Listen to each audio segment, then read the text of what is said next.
దొంగల ముఠా కాకపోతే బీఆర్ఎస్ పార్టీది, కాంగ్రెస్ పార్టీది ఇంకేమన్నా మంచి ముఠానా? ఇవాళ రాసుకొని పూసుకొని తిరుగుతున్నారు. ఇవాళ కేసీఆర్ గారిని, బీఆర్ఎస్ పార్టీని దొంగలన్నటువంటిది మేం కాదు. మీకు ఒక పేపర్ క్లిప్పింగ్ చూపిస్తాను నేను. ఇది 1997లో, దీనిపైన డేట్ కూడా ఉన్నది. 1997 మార్చ్ 15 ఆనాడు వార్తాపత్రికలో వచ్చినటువంటి వార్త. దొంగ నోట్ల మంత్రిని సాగనంపుదాం అని చెప్పి స్వయంగా ఆనాడు సిద్దిపేట ఆర్డీఓ కార్యాలయం ఎదుట జరిగిన ధర్నాలో ప్రసంగిస్తున్న పిసిసి మాజీ అధ్యక్షులు వి హనుమంతరావు గారు.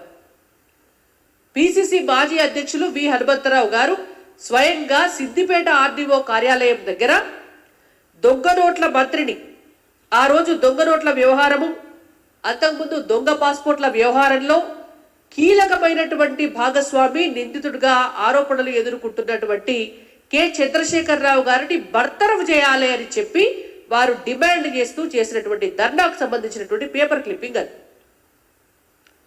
మరి మీరు దొంగల ముఠా కాకపోతే ఏం ముఠా?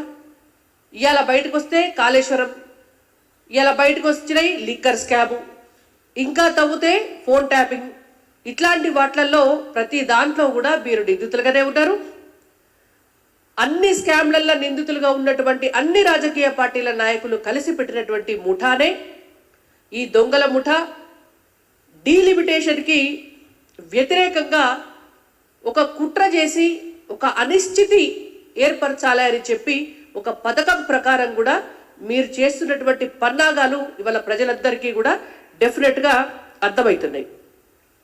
ఇంకొక అంశం కూడా మాట్లాడితే, నిన్న కేటీఆర్ గారు మాట్లాడినటువంటి విషయంలోనే డీలిమిటేషన్ విషయం తీసుకొచ్చి వారు చేసినటువంటి ప్రసంగం, మోడీ గారు చెప్పినటువంటి మాట వినకుండా దక్షిణాది రాష్ట్రాల ప్రజలు పిల్లల్ని కనలేదు కాబట్టి ఇవాళ మా మీద కుట్ర చేస్తున్నారు అని అన్నారు.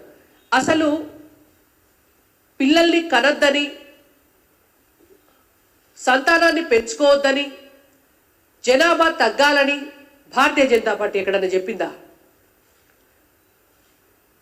కాంగ్రెస్ పార్టీ నాయకుడైనటువంటి సంజయ్ గాంధీ గారు, ఇందిరాగాంధీ గారి చిన్న కొడుకు, రాహుల్ గాంధీ గారి చిన్నాయన ఆనాడు ఎమర్జెన్సీ పెట్టి భారతదేశంలో ఉన్నటువంటి హిందూ సమాజంలో ఉన్నటువంటి మగవాళ్ళందరినీ కూడా గొర్రెలను గుంజుకపోయినట్టు గొర్రె గుంజుకపోయి నిర్బంధించి బలవంతంగా ఆనాడు కుటుంబ నియంత్రణ ఆపరేషన్లు చేయించినటువంటి పార్టీ కాంగ్రెస్ పార్టీ.